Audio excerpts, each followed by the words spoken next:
All right, it really just pulls at your heartstrings to listen and look at these heartwarming stories. But today is International Food Photography Day, and naturally in the kitchen we're going to be making dishes worthy of stepping in front of the camera.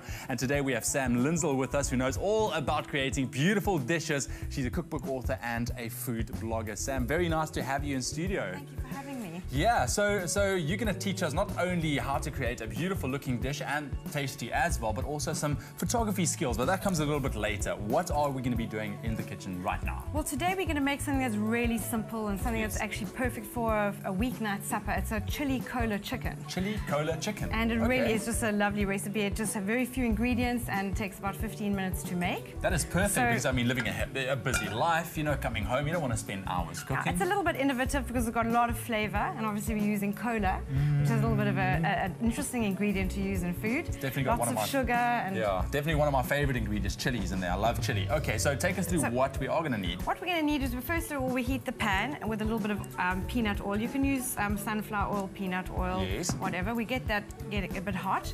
The ingredients really consist of chicken. It's skinless chicken, so that's even a little bit healthier. Wow, okay. And this is thigh meat, which is the tastier part of the chicken. The more redder meat. It's the darker meat, and it's the best part in my opinion.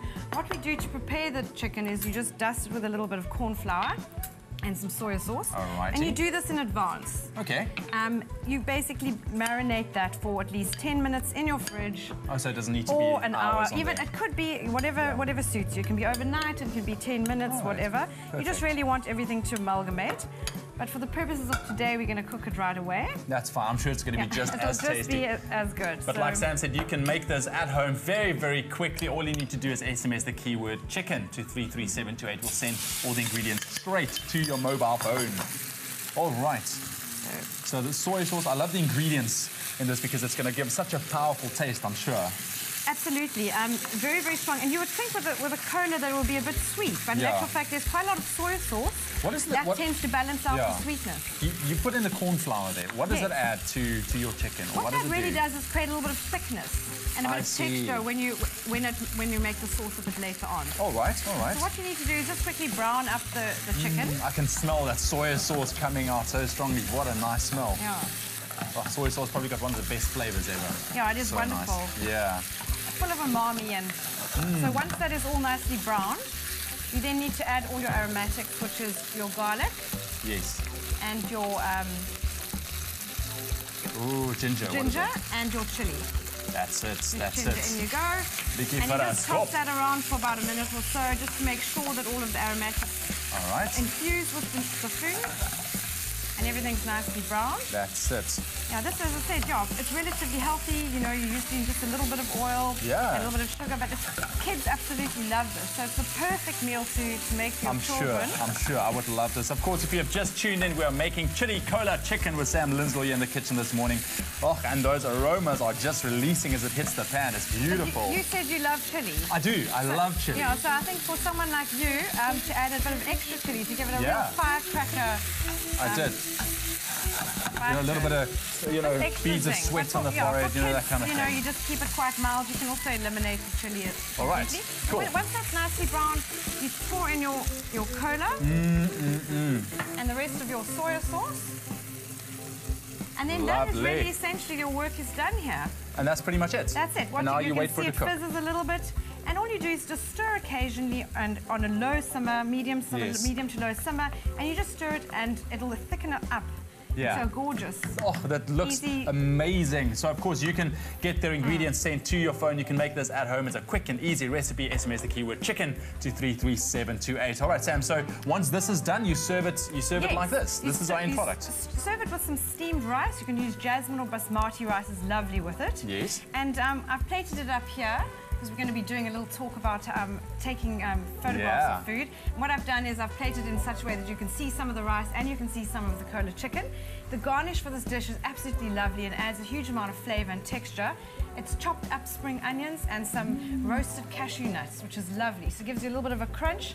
Definitely worth stepping in front of the camera. These dishes, of course. Stay tuned, because after the break, Sam will be teaching us how to take the perfect photos, because she's actually put together a cookbook with beautiful photos she's taken herself. We'll put all those details on our website, expressoshow.com, and also where you can find her blog. We'll see you just now. By partnering with the WWF, we found goodness in sustainable fishing practices. Pick and Pay, always there for you. Welkom terug, jy is ingeskakel hier by jou goed voel ontbytprogram. Dis Expresso net hier op SABC3. So just before the break we made an amazing chili cola chicken dish with Sam Linsell, who's a cookbook author and also a food blogger, and she knows all about taking proper photos of your food with it being International Food Photography Day. So here she is going to give us some great lessons as to how to take those photos, Sam. Delicious, Sam. It looks good. Let me tell you, 3. sticky, wholesome, good. Isn't that lucky? So here's what's going to happen. Here's what's going to happen. Sam is going to give us some basic and some tools as to how to go about photographing or photographing food properly, and then we're going to, each of us, take a picture, right? Yes. We're going to submit that on our Facebook page, and you guys need to go and vote, and then, you know, whoever wins, I guess. Okay. You know, it's going to boost the ego. So Sam, let's start off with hardware. Okay. What do we need in terms of taking proper photos? Okay, I think just for the start out here, I think your food, in any food photography, your food has to look great. So whatever you try and do, try and make it look beautifully plated. Yes. Use some beautiful props that I've done here. It. Garnished properly. Beautifully garnished and nice and fresh. If your food is looking a little bit tired, all you need is spritz a little bit of water, something along those lines. No hairspray, nothing artificial here. What I've done is, because I like to create a little bit of a mood with my photography, so I've chosen a surface that's got a bit of dark background because I like the look and feel of that. And because you're shooting quite close up, you don't see the edges, so it looks like you're shooting on an interesting surface. It just makes the image a little bit more exciting. Very nice. When in doubt, you can shoot just on white. White always looks fantastic. The one thing about food photography is really all about lighting. You don't want to be using a flash at all. I tried that during the break with my phone, and it looks horrendous with the flash. Is terrible. So that's what happens to cheaters. No flash. And the thing is to do is I shoot with natural light. So I look for a place in my home and in my studio where I get some side light coming through a window, and you wait for the right time. So to play around till you find the right sort of lighting conditions for yourself. And don't be afraid, wait for the light. You can bounce it in and out away. So just to make sure that if they're darker patches, then you've got your camera. That's obviously the next thing. You can shoot with any kind of camera, obviously. How serious you are about photography will determine how much money you spend and what kind of camera you go for. I'm shooting with a digital SLR camera. I use a prime lens, which is a fixed focus macro lens, because it doesn't have a zoom. So you focus in, and the only way you move in and away from your subject. But you know, you can achieve a lot with you know, small point and shoots. That's it. My other suggestion for anyone taking a picture is to make sure that your camera is quite stable when you're shooting. So I use a tripod. It also means then that if you're shooting in slightly lower light conditions, I also use a remote you know, trigger, so that I don't even touch the camera at all. So there's absolutely zero camera shake or blur. And there's no specific angle that you can take. You can play around and see which vantage point kind of works for you. The angle is very, very important. Certain foods are better to be shot from above if there's a lot of detail on the top. For example, a pizza will always look better if you're shooting from a slightly top shot. Most food actually does best at about a 45-degree angle, or varying degrees of a 45-degree angle. Does this food speak to you? Does it tell you how it wants to be shot? Yes, exactly. It does exactly that. So I let the food, I look at the food, and I think, how is it going to work? How are my props best going to be shown? If I shot it too side on, I'm not going to see enough of the top. So I make all those decisions, and then I get to shooting. I create some nice light.